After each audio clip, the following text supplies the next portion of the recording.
తండ్రి కుమార పరిశుద్ధాత్మకు మహిమ కలుగునుగాక. ఈనాటి జీవవాక్యం. కీడును మేలును, మరణమును జీవమును నేడు నేను మీ ముందు ఉంచుచున్నాను. ద్వితీయోపదేశ కాండము 30వ అధ్యాయము 15వ వచనము. ప్రియ దేవుని బిడ్డలారా, మిక్కిలిగా ప్రేమించబడుతున్న సహోదరి సహోదరులారా, తండ్రి యొక్క దేవుని నుండి ప్రభువైన యేసుక్రీస్తు నుండి మీకు శుభములు కలుగునుగాక. ప్రభువు సకల సృష్టినంతటిని చేసిన తరువాత మానవుని తన పోలికలో ఆకారంలో సృజించారు.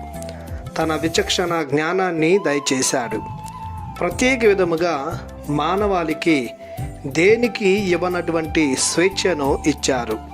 అనగా ఆలోచించి నిర్ణయం తీసుకునే దైవ కృపను దేవుడు అనుగ్రహించాడు.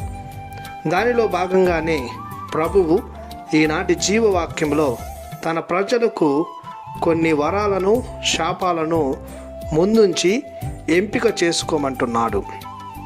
కేవలం లోక జ్ఞానం కలిగిన వారు వారికి తెలియకయే అందంగా, అభినందనీయంగా, ఆకర్షణీయంగా కనిపించే వాటిని అనగా కీడును మరణమును ఎంచుకుంటారు.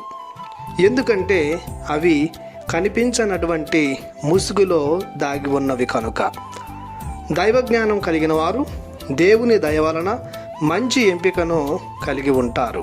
అనగా మేలును జీవమును ఎంచుకుంటారు. చెడు ప్రవర్తనను, పాత జీవితాన్ని వదిలి వెలుగు మార్గంలో ప్రభు చూపించిన మార్గంలో పయనిస్తారు. ప్రభు ఇచ్చిన స్వేచ్ఛను బట్టి మనకు ఏది అవసరమో దానిని సంపాదించుకొనుటకు మన జీవిత విధానంలో కొన్ని మార్పులు చేసుకోవాలి.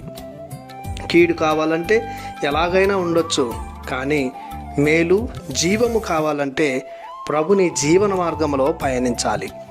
అప్పుడు ప్రభుని బిడ్డగా నిత్య జీవాన్ని పొందుకుంటాం.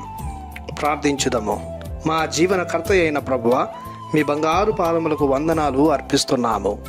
మీరిచ్చిన స్వేచ్ఛ స్వాతంత్ర్యాలను దైవ జ్ఞానంతో వినియోగించుకొని జీవన బాటలో ప్రభునికి ప్రీతిని కలిగించే మార్గములో పయనించే ధన్యతను మాకు దయచేయమని యేసు పరిశుద్ధ నామములో ప్రార్థిస్తున్నాము తండ్రి.